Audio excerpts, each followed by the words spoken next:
के चीफ हैं जनरल नरवाने साहब, वो जब गए वहां पे, सऊदी अरब भी गए, यूएई भी गए, 5-6 दिन का दौरा किया, और सुनने में ये भी आ रहा है कि इंडिया की जो मुसलमान फौजी हैं उनको इंडिया सऊदी अरब अपॉइंट डिप्यूट किया जा रहा है।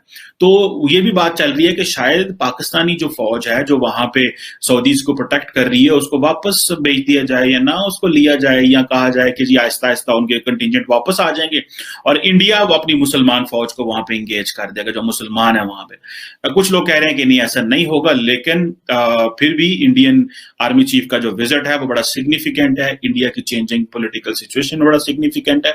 पाकिस्तान को अपनी थोड़ी सी लाइन लेंथ जो है उसको ठीक करना है, और वो ये ठीक करना है कि हमें फाइनेंशियली तो स्ट्रांग होना ही होना है, हमें अपनी फॉरेन पॉलिसी को प्रैग्मेटिक एंड रैशनल करना है।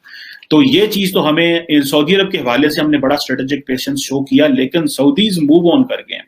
वो ये समझते हैं कि पाकिस्तान एक तगड़ा मुल्क है मिलिटरीली, लेकिन पाकिस्तान फाइनेंशियली क्योंकि अपने खर्चे मीट नहीं कर पा रहा, तो इसकी वजह से शायद पाकिस्तान के मिसाइल बढ़ेंगे, और जब आपकी फाइनेंशियल ऑटोनॉमी नहीं होती तो फिर आपकी फॉरेन पॉलिसी चॉइसेस कंप्रोमाइज होती हैं, जो कि लग रहा है कि मजीद कंप्रोमाइज होंगी। कि भारतीय मीडिया इस वक्त खुशियां मना रहा है। वहाँ पे अगर आप भारतीय अखबारात को निकाल कर पढ़ें तो तकरीबन सारे अखबारात, या इंडियन टाइम्स आप कह लें, द टाइम्स ऑफ इंडिया कह लें, हिंदुस्तान टाइम्स कह लें, और उसके अलावा जितने भी भारतीय अखबारात हैं, द हिंदू है, और उन तमाम के अंदर ये लिखा हुआ है कि तारीख में पहली मरतबा, यानी आज तक ऐसा नहीं हुआ कि सऊदी अरब और भारतीय फौज मुश्तरका फौजी मशकें करने जा रही हैं। ये बहुत बड़ी बात है, छोटी बात नहीं है। यानी सऊदी अरब एक मुसलमान मुल्क है और मुसलमानों का लीडर मुल्क है, हिजाज मुकद्दस वहाँ पे हैं और इस्लाम का आगाज़ वहाँ से होता है। तो सऊदीज़ ने भारतीयों के साथ ताल्लुकात अच्छे बनाए हैं, और पहली मरतबा तारीख में भारतीय फ़ौज सऊदी अरब जाएगी और जाकर मुश्तरका मशकों में हिस्सा लेगी। ये जंगी मशकें करेंगे, फ़ौजी मशकें करेंगे, और उसके बाद दोनों फ़ौजें जो हैं वो मिलकर काम करना शुरू कर देंगी।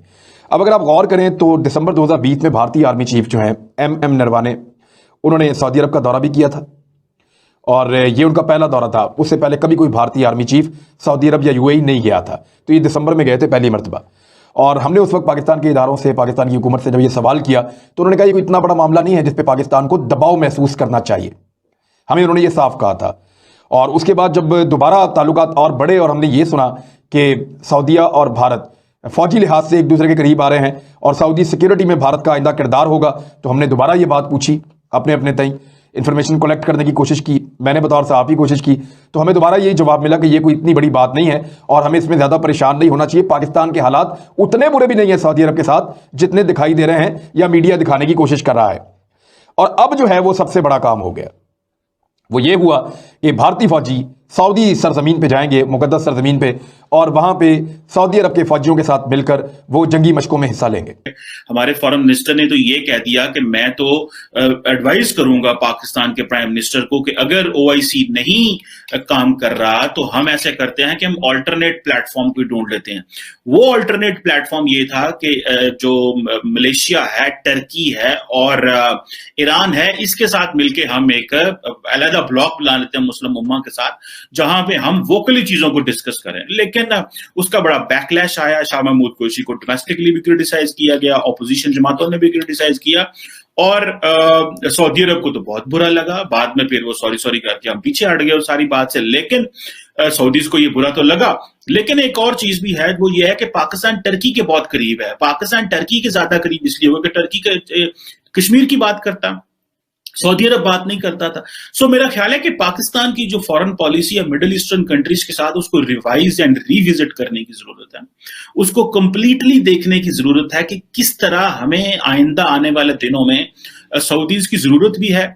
हमारे वहां बहुत बड़ी लेबर फोर्स मौजूद है, अगर वो वापस आते हैं तो वो उसके क्या कॉन्सिक्वेंसेस हो सकते हैं। UAE ने हमारे वीजे बंद कर दिए हैं, रेमिटेंस रुक जाएगा, नए लोग नहीं आएंगे, नई जॉब मार्केट नहीं जाएगी, हमें बहुत सारी चीजें देखनी है। और अभी हमने सऊदी अरब को बहुत सारा लोन जो है वो स्टेप बाय स्टेप वापस भी किया, लेकिन सुना कि जो पाकिस्तान के नए एम्बेसडर अपॉइंट हुए थे सऊदी अरब, जनरल बिलाल अकबर साहब, उनके जाने से दोबारा सऊदी अरब और UAE ने हमें कोई क्रेडिट फैसिलिटी $1 अरब की दी है, जो कि सारी बातें एडहॉक मेजर्स हैं और लॉन्ग टर्म मेजर्स नहीं है। सो until and unless Pakistan doesn't work domestically, economy strong नहीं होती, हम इकोनॉमिकली इंडिपेंडेंट नहीं होते, इंडस्ट्री नहीं होती, तो कश्मीर इशू को किसी ने सपोर्ट नहीं करना, नाम सऊदी अरब ने करना है ना बाकी मुस्लिम ममालिक ने करना है। भारतीय वज़ीर आज़म का जो प्रोटोकॉल था जो अरब ममालिक ने उनको दिया, खासतौर पर सऊदी अरब ने, वो हैरानकुन था। उनको जिस तरह के अवार्ड्स दिए गए नरेंद्र मोदी को, मुसलमानों का सबसे बड़ा कातिल है दुनिया में, लेकिन उस पर पाकिस्तान को बोलना चाहिए था, कुछ नहीं हो सका। उनके आर्मी चीफ ने दौरा किया, पाकिस्तान कुछ नहीं कर सका। सिक्योरिटी में भारत का जो हिस्सा मिलने की तवक्को पे हम बात कर रहे थे, उस पर कुछ नहीं हुआ। और अब मुश्तरका फौजी मशकें जो हैं वो होने जा रही हैं और मुस्तकबिल में कुछ इससे भी कुछ बढ़ सकता है। पाकिस्तान ये इसके ऊपर खामोश क्यों है, या पाकिस्तान इस पर कोई लाइन ले क्यों नहीं पा रहा? इसकी दो वजूहात हो सकती हैं बड़ी। नंबर एक तो यह है कि हमने जानबूझकर आंखें बंद की हुई हैं। हम ये चाहते ही नहीं है कि हम इसको आंखें खोल कर देखें, और इसके रीजन ये हो सकते हैं कि हम खतरा भांप नहीं पा रहे। हमें लगता ही नहीं है कि ये खतरा है, या भारत और सऊदी अरब इकट्ठे हो जाएंगे तो पाकिस्तान के लिए कोई मुश्किल होगी, हमें ये लगता ही नहीं है कि ये इकट्ठे हो भी पाएंगे।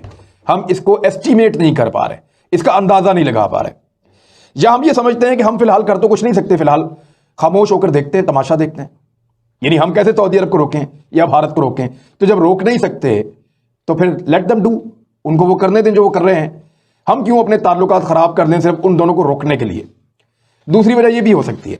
और एक चीज जो मैंने आपको बताई कि या तो हम फैसला कर चुके हैं, या तो हम जानबूझकर बोल रहे हैं ना आंखें बंद की हुई हैं, तो या हम फैसला कर चुके हैं कि हमारा कैंप अब कहीं और है, और हमने डिसाइड कर दिया है कि हमारा कैंप जो है वो सऊदी अरब के साथ नहीं होगा। आपने सबसे पहले घबराना नहीं है।